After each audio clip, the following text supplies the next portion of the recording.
অবশেষে খুলনায় এসে পৌঁছালাম, কিন্তু পৌঁছাই কোনো লাভ নাই, কারণ বৃষ্টি হচ্ছে আর আমি এখনও বাড়িতে পৌঁছাইতে পারলাম না।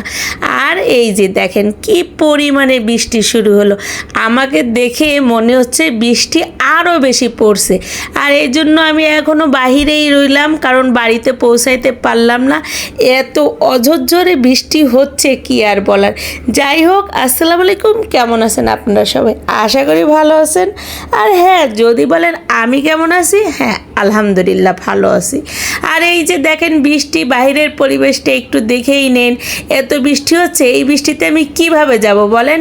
তাই তো আমি এখানে দাঁড়িয়ে রয়েছি। ওপাশে বড় আপা গাড়ি নিয়ে আসতেছে, তো আপা বলল দাঁড়া, একসাথে যাই, সমস্যা নেই। তো আমিও আপার জন্য দাঁড়িয়ে রইলাম। এই দেখেন এই গাড়িটাই কিন্তু আপার, কিন্তু আপা আমাকে রেখে চলে গেল। কি আর করার, আবার ব্যাক করলো, কিছু করার নাই। আমি বুঝতেছি যে ওইটা আপার গাড়ি। আমি কিন্তু অপেক্ষায় রইছি যে এখানে এসে থামবে। ওরা আমার জন্য না থেমে চলেই গেল, যে আবার ব্যাক করে আবার আসছে। তো আমার আর কি করার, বৃষ্টিতে তো আমি যেতেই পারতেছি না, আমি তো দাঁড়িয়েই রইলাম। এই দেখেন আমি বলতেছি যাও, আরও চলে যাও, আমাকে রেখে চলে যাও, সমস্যা নাই, তোমাদের আবার আসা লাগবে। যাই হোক, এই যে অবশেষে দুই বোনের দেখা হয়েই গেল। এখানে এসে দেখি বোন আর এক বোনও চলে আসছে আমাকে রিসিভ করতে। যাই হোক, তিন বোন আমরা একত্রে হলাম। এখন আর কি নামার পালা। তো বড় হপা যা যা নিয়ে আসছে এগুলো বের করে দিচ্ছে এখন। আর এই যে আমার গলাটা একটু বসে গেছে, কারণ আমি আইসক্রিম খেয়েছি, বৃষ্টিতে ভিজছি, এই জন্য। আর এই দেখেন আপা কিন্তু অনেক কিছু নিয়ে আসছে, গাড়িতে আরও রয়েছে, তো সব তো নেওয়া সম্ভব না। তো এই যে বৃষ্টিতে ভিজে ভিজেই বোনের বাসায় চলেই যাচ্ছি, কিচ্ছু করার নাই, কোনো উপায় নাই। আর অনেক কাজ হাতে নিয়ে আসছি, তো আমাদের বসে থাকলে হবে না। তো এই যে গাড়িটা ওখানে থাকলো, আমরা এখন বোনের বাসায় যাচ্ছি। হ্যাঁ, আমরা কিন্তু মার ওখানেও যাব। তো আগে বোনের বাসা, তো বোনের বাসায় চলে আসলাম। চলে আসার পর এখন এই যে দেখেন এসে দেখি বোন বিশাল আয়োজন করছে। তো এখন কি বলেন, চলেন যাই, হাত মুখ ধুয়েই নিই। ধুয়ে এই যে খাবার টেবিলে চলে আসলাম। দেখেন বললাম না বিশাল আয়োজন করছে।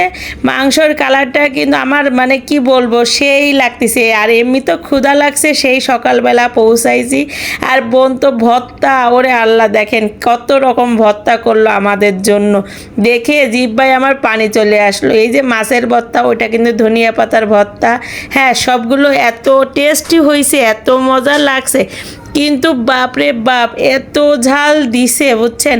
আর এই যে বসে আছি, যে সেজ বোন এখনও আসেনি, আসলে আমরা দুই বোন আরম্ভ করব খাবার। তো এই ভর্তা দেখে তো আর লোভ সামলানো যাচ্ছে না, মনে হচ্ছে কখন খাবো। আর এই যে অনেক দিন পরে দেখা হইলো, দুই বোন আবার একটু সুখে দুঃখের গল্পও করতেছি। যাই হোক, অবশেষে দেখেন বোন কিন্তু এটাকে বড় বোন নিয়ে আসছে তার বাড়ির গাছের থেকে।